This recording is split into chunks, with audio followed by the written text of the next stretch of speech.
ओम अर्हम। वंदे गुरुवरम, वंदे गुरुवरम, वंदे गुरुवरम।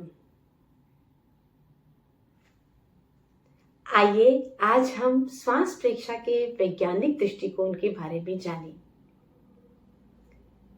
हमें खाना बनाने के लिए इंग्रेडिएंट्स के साथ साथ फ्यूल की आवश्यकता होती है। ठीक उसी प्रकार हमारे जो शरीर के सेल्स हैं उन्हें एनर्जी प्रोडक्शन के लिए ऑक्सीजन की आवश्यकता होती है और यह ऑक्सीजन हमें प्राप्त होता है श्वास के द्वारा।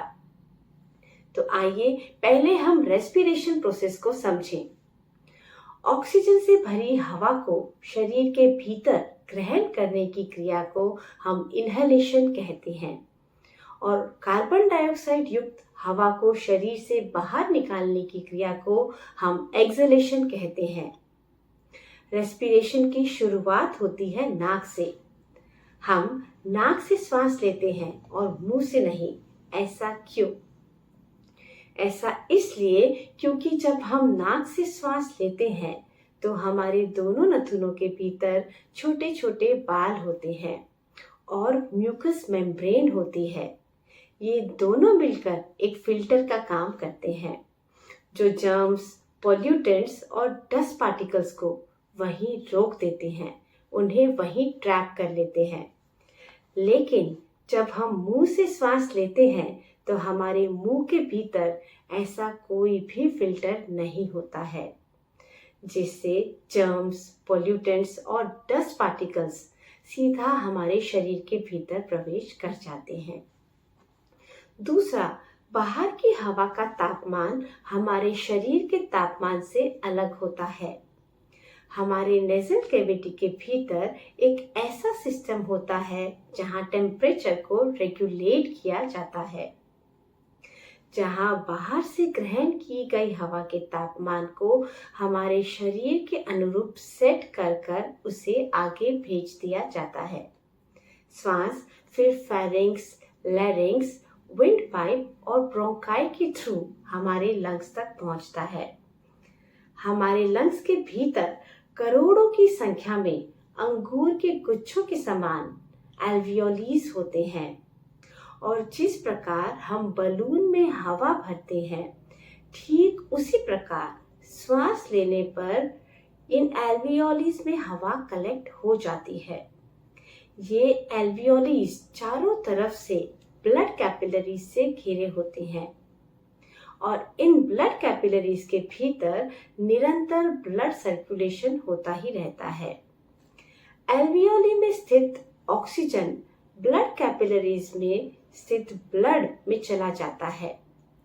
ब्लड कैपिलरीज की दीवार बहुत ही पतली होती है जिसके थ्रू गैस एक्सचेंज इजीली हो जाता है। ब्लड में रहे आरबीसी में हीमोग्लोबिन होता है जो ऑक्सीजन को ग्रहण कर लेता है और कार्बन डाइऑक्साइड ब्लड से रिलीज होकर एल्वियोली में चला जाता है और फिर एक्सहेलेशन के थ्रू इस कार्बन डाइऑक्साइड को शरीर से बाहर निकाल दिया जाता है। तो इस प्रकार लंग्स के लेवल पर exchange of gases between alveoli and blood capillaries को हम एक्सटर्नल रेस्पिरेशन कहते हैं। यहाँ से ऑक्सीजन युक्त ब्लड को हमारे हार्ट तक भेज दिया जाता है। हार्ट पंपिंग के द्वारा ऑक्सीजन युक्त ब्लड को शरीर के प्रत्येक सेल तक डिलीवर करता है। हमारे शरीर के हर एक सेल को एनर्जी प्रोडक्शन के लिए ऑक्सीजन की आवश्यकता होती है। हर सेल के लेवल पर गैस एक्सचेंज होता है। इस गैसियस एक्सचेंज को हम इंटरनल रेस्पिरेशन कहते हैं। ब्लड के माध्यम से सेल को ऑक्सीजन पहुंचाया जाता है और सेल में से कार्बन डाइऑक्साइड ब्लड में छोड़ दिया जाता है। इस कार्बन डाइऑक्साइड युक्त ब्लड को वापस हार्ट तक पहुंचाया जाता है। हार्ट फिर उसे प्योर होने के लिए लंग्स तक पहुंचा देता है और कार्बन डाइऑक्साइड लंग्स में स्थित एल्वियोलीज में चला जाता है।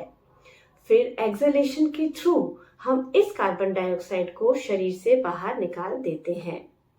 तो इस तरह से पूरा रेस्पिरेटरी प्रोसेस चलता ही रहता है। इस प्रकार जो गैसियस एक्सचेंज लंग्स के लेवल पर होता है उसे हम एक्सटर्नल रेस्पिरेशन कहते हैं, और जो गैसियस एक्सचेंज सेल के लेवल पर होता है उसे हम इंटरनल रेस्पिरेशन कहते हैं। आइए अब हम जानें कि रेस्पिरेशन प्रोसेस में कौन कौन सी मांसपेशियां काम करती है। 3 प्रकार की मसल्स रेस्पिरेशन प्रोसेस में हेल्प करती है। पहली है इंटरकॉस्टल मसल्स।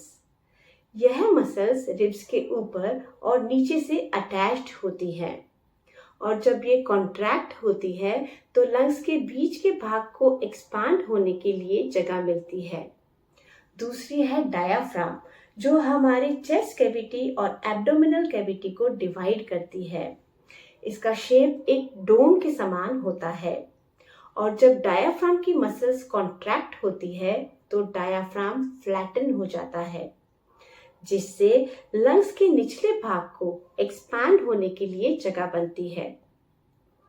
तीसरी है कॉलर बोन से जुड़ी हुई क्लेविकल मसल्स, और जब यह कॉन्ट्रैक्ट होती है तो चेस्ट कैविटी का वॉल्यूम बढ़ जाता है, जिससे लंग्स के ऊपर के पार्ट को एक्सपैंड होने के लिए जगह क्रिएट होती है।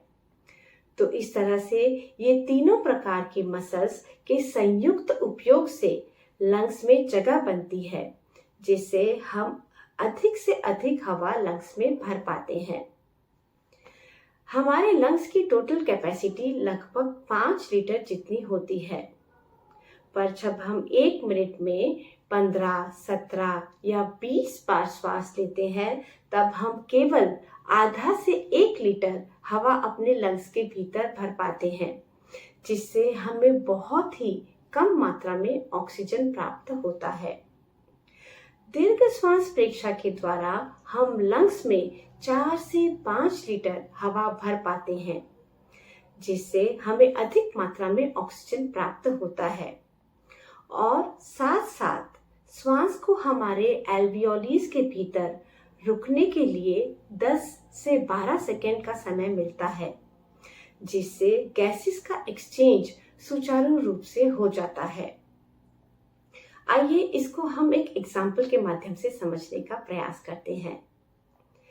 ट्रेन जब किसी स्टेशन पर कम समय के लिए रुकती है तो उतरने वाले यात्री ठीक से उतर नहीं पाते हैं और चढ़ने वाले यात्री ठीक से चढ़ नहीं पाते हैं। दोनों में धक्का मुक्की सी हो जाती है। लेकिन जब यही ट्रेन स्टेशन पर अधिक समय के लिए रुकती है तो उतरने वाले यात्री आराम से उतर पाते हैं और चढ़ने वाले यात्री आराम से चढ़ पाते हैं। ठीक इसी प्रकार हवा हमारे एल्वियोलीज के भीतर जब अधिक देर तक रुक पाती है तो गैसेस का एक्सचेंज भली भांति रूप से हो पाता है। आइए अब हम दीर्घ श्वास के लाभ के बारे में जानें। दीर्घ श्वास से शरीर में होने वाली टूट फूट मीन्स जो वियर एंड टियर है उसकी गति में मंदता आती है, हृदय के कार्यभार में कमी आती है और हमारी कार्य क्षमता बढ़ती है।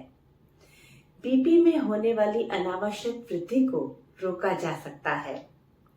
दीर्घ श्वास से हमारी इम्यूनिटी बढ़ती है और स्नायुविक शांति में वृद्धि होती है। ओम अरहम।